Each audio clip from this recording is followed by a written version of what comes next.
Kokion yang sudah terjerat dan akan ditangkap pasukan pengawal. Berpikir, apakah ini pemberontakan? Lalu di mana? Dan bagaimana keadaan raja sekarang? Gonggil mengundang teman-teman penghiburnya untuk menyelamatkan Kokion. Mereka melawan pengawal dan Gonggil membawanya pergi dari sana. Yon yang masih bingung tentang apa yang terjadi kemudian bertanya pada Gonggil. Gonggil bilang, ini adalah makar yang dipimpin oleh Pangeran Agung Jesan. Koki. Yon melanjutkan pertanyaannya tentang keberadaan raja saat ini. Gonggil pun menjawab bahwa dirinya belum tahu keberadaan raja saat ini. Sementara itu, Pangeran Agung Jesan mengatasnamakan Ibu Suri untuk memanggil semua anggota keluarga Han. Lalu dibunuhlah mereka semuanya. Pangeran Agung Jesan masuk di kediaman Jin Myong dan ibunya. Dia memberitahu bahwa baru saja terjadi pembantaian oleh raja. Dia membunuh semua orang, termasuk Ibu Suri, dan dia mengaku terlambat untuk menyelamatkannya. Lalu, dia juga mengatakan bahwa inilah saatnya Pangeran Agung Jin Myong naik tahta. Ibu Jin Myong menolak karena raja masih hidup dan Jin Myong masih kecil. Dengan nada mengancam Pangeran Agung, Jesan menetapkan bahwa setelah fajar besok akan jadi hari penobatan bagi Jin Myong karena kecil kemungkinan raja akan kembali dalam keadaan hidup dari hutan Salgoji. Kali ini, orang suruhan lainnya diperintahkan untuk menyebar berita tentang pembantaian raja di istana dan tewas saat berburu di hutan Salgoji. Gonggil akan mencari tahu keberadaan raja. Yon memberikan ornamen yang diberikan raja untuknya agar Gonggil bisa memberitahu raja bahwa dia selamat. Di dapur istana, semua terlihat cemas dan sedih tentang keadaan kerajaan dan juga hilangnya Kokion, terutama Gilgam yang menangis sejadi-jadinya, mencemaskan bagaimana dan di mana keberadaan Kokion saat ini. Pasukan Urimwi melakukan penyergapan terhadap pengawal pemberontak di gerbang utara. Raja yang datang dengan tubuh lusuh penuh darah dan dikepung pengawal pemberontak. Raja mengajak Pangeran Agung Jesan untuk berbicara empat mata untuk yang terakhir kalinya. Semua terjadi karena dendam. Raja yang dibutakan dendam sehingga kerap kali mengasingkan bahkan mengeksekusi beberapa orang atau pejabat. Dari peristiwa pembersihan Muin sampai Caehong dan Pangeran Agung Jesan yang juga memendam dendamnya atas semua itu. Juga tentang raja yang naik tahta yang dinilai lebih layak dirinya. Raja yang dipenjara meminta mereka untuk mengambilkan buku Mangun Roknya. Dan di sanalah raja menuliskan bait-bait terakhir dari buku Mangun Rok tersebut. Gonggil yang mengetahui raja berada dalam penjara, dengan menyamar dia mendatangi raja dan memberikan ornamen milik Koki Yon untuk raja tanpa sepatah kata. Raja langsung tahu Gonggil ingin menyampaikan bahwa Koki Yon masih hidup, dan itu melegakan bagi raja. Begitupun dengan Koki Yon. Setelah Gonggil kembali dan memberitahunya tentang keadaan raja, sekarang juga membuatnya sedikit lega. Kokion bertanya, apa raja akan diasingkan? Gonggil sedikit terkejut. Dari mana dia tahu? Tapi Gonggil melanjutkan dia dengar bahwa Kokion dari masa depan. Apa yang terjadi dengan raja setelah itu? Jika menurut sejarah raja tewas, tak lama setelah diasingkan, lalu Kokion memohon kepada Gonggil untuk menolong raja. Keesokan harinya, raja dikurung dan dibawa keluar dari istana untuk diasingkan ke Ganghua. Dalam perjalanan kawanan, Gonggil sedikit memberhentikan rombongan raja untuk memberi waktu pada Kokion menemui raja, walaupun cuma sebentar. Sesampainya di hutan, rombongan berhenti dan mengeluarkan raja dari kurungan. Raja dipaksa berlutut dan hendak dieksekusi mereka. Pasukan raja bersama Komandan Urimwi tiba tepat waktu dan membunuh mereka semua. Prediksi raja benar, dan dia yakin prediksi berikutnya sebentar lagi akan terjadi. Pangeran Agung Jesan pasti akan menyusulnya untuk memastikan kematian raja. Dan tak lama kemudian, Pangeran Agung Jesan datang dengan pasukan yang jauh lebih banyak. Namun tak disangka Kokion dan Gonggil datang membantu. Dan berikutnya, ternyata para koki istana juga ikut datang membantu. Pertempuran yang dirasa masih belum imbang itu pun harus terjadi. Tak disangka, mereka mampu menandingi pasukan terlatih tersebut hingga pasukan tombak maju dan mereka terkepung. Tiba-tiba, ada suara ledakan yang memporak-porandakan pasukan musuh. Ternyata, itu adalah ledakan dari granat ciptaannya, Jang Chunsan, yang juga datang membantu mereka. Sebenarnya mereka sudah menang.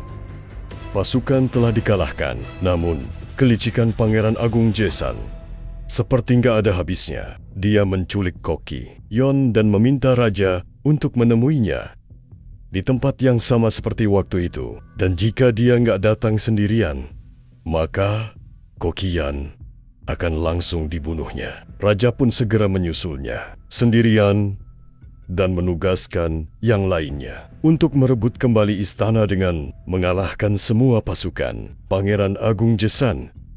Dalam waktu yang singkat, mereka berhasil mengalahkan dan merebut kembali istana. Gonggil yang masuk lebih dalam juga berhasil menemukan selir Kang untuk balas dendam atas kematian adiknya. Akan tetapi, selir Kang memilih untuk menusuk dirinya sendiri dengan belati. Gonggil segera menghampiri dan menusuknya sendiri dengan pedangnya dan berkata, "Ini untuk adiknya." Raja telah datang menemui Pangeran Agung Jesan sendirian. Pertarungan pun dimulai. Dalam pertarungannya, dada raja sempat tergores pedang, namun itu hanya merobek bajunya saja yang mengakibatkan buku mangun roknya jatuh. Kokion yang mampu melepaskan diri dari ikatan berusaha menghampiri raja dan menemukan buku itu. Dia nggak menyangka buku mangun rok yang dia cari selama ini ternyata adalah buatan raja yang terinspirasi dari semua masakan yang dia buat untuk raja selama ini. Raja yang terluka dan hendak ditebas oleh pedang Pangeran Agung Jesan. Tapi Kokion berlari dan melindunginya. Raja mengambil pedang dan menebas balik pamannya itu. Raja berusaha membuat Kokion untuk tetap terjaga. Namun Kokion tak sanggup bertahan. Kesedihan yang teramat dalam dirasakan oleh paduka raja. Dia menangis sejadi-jadinya. Lalu, tiba-tiba buku mangun roknya menyala. Langit yang cerah pun bergemuruh dan angin bertiup kencang. Setelah mengucapkan cinta kepada raja, Kokion menutup matanya dan raja semakin berkecamuk di sana. Marah, sedih, dan terluka bercampur dalam perasaan sang raja. Buku mangun rok terbuka dan kembali mengeluarkan magisnya, sama seperti ketika kejadian saat Kokion di pesawat. Waktu itu, buku membuka halaman Wanspan, hidangan pengantar pulang. Bait-bait dari buku seakan mengangkat jasad Kokion melayang. Perlahan, Kokion pun menghilang bersama buku mangun rok itu. Dan langit pun kembali cerah.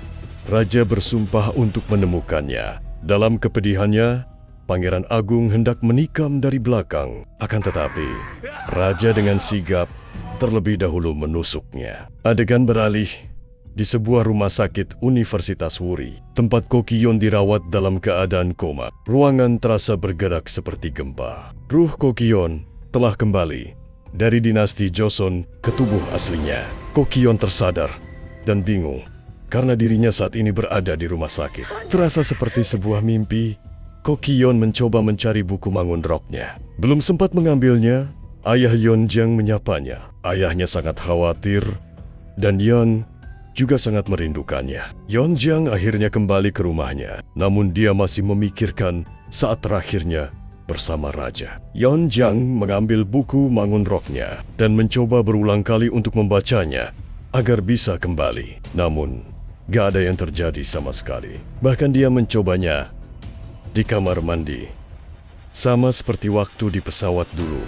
Namun itu pun gak berhasil. Akhirnya dia pasrah dan berusaha menjalani kehidupan normalnya. Suatu hari, dia ditawari kerjasama di sebuah restoran. Dia mau menerimanya, tapi dia ingin memodifikasi menu hidangannya dengan beberapa masakan khas dari kerajaan dinasti Joseon. Kemudian dia diperkenalkan dengan rekan timnya yang akan membantunya di dapur nanti. Sangat mengejutkan karena Kokion seakan bertemu kembali sosok yang berwajah sangat mirip dengan teman-teman Koki istananya dulu, termasuk Gilgam. Hari demi hari, semua menu kerajaan yang dikemas modern oleh Kokion menjadi populer dan menjadi andalan di sana. Suatu hari, datanglah orang Michelin dan meminta ulang apa yang telah disajikan, padahal terlihat belum tersentuh sama sekali. Lalu Kokion pun bilang, biar dia sendiri yang akan menyajikannya. Makin kagetlah dia, karena orang itu sangat mirip dengan Im Songye, yang dulu juga pernah mengkritik masakannya tanpa mencicipinya. Lalu terdengar suara yang gak asing di telinga Koki. Yon yang bilang, biar dia yang mencobanya sendiri. Deja vu dengan raja yang dulu datang saat momen yang sama. Kokion perlahan menoleh. Dan benar saja, dia melihat sosok raja yang dengan penampilan berbeda. Dia masih ragu, apakah ini cuma kebetulan mirip seperti yang lainnya, ataukah raja benar-benar memenuhi janjinya untuk menemukan Kokion. Bagaimanapun caranya, Kokion yang masih sulit mempercayainya.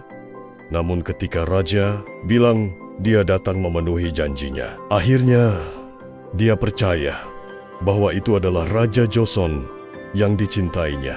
Kokion sampai menangis saking terharunya. Bahkan ketika raja berbalik arah, hendak mengajak Kokion menikmati hidangannya, Kokion gak bisa menahan dirinya dan langsung memeluknya dari belakang. Raja membalikkan badan dan langsung menciumnya dengan penuh cinta. Keesokan harinya, di rumah Kokion, terlihat raja juga memenuhi janjinya untuk memasak bibimbap untuk Kokion. Kokion sempat mempertanyakan bagaimana raja bisa menemukannya, tapi raja bilang itu rahasia. Yang terpenting adalah mereka bisa bersama lagi dan hidup bahagia. Apakah rahasia ini mengisyaratkan akan adanya season kedua dari serial luar biasa ini? Kita nantikan saja ya guys. Terima kasih kepada kalian semua yang sudah mengikuti alur cerita ini dari episode awal sampai akhir. Semoga kalian bahagia selalu. Jangan lupa makan makanan sehat dan lezat. Dan bye-bye.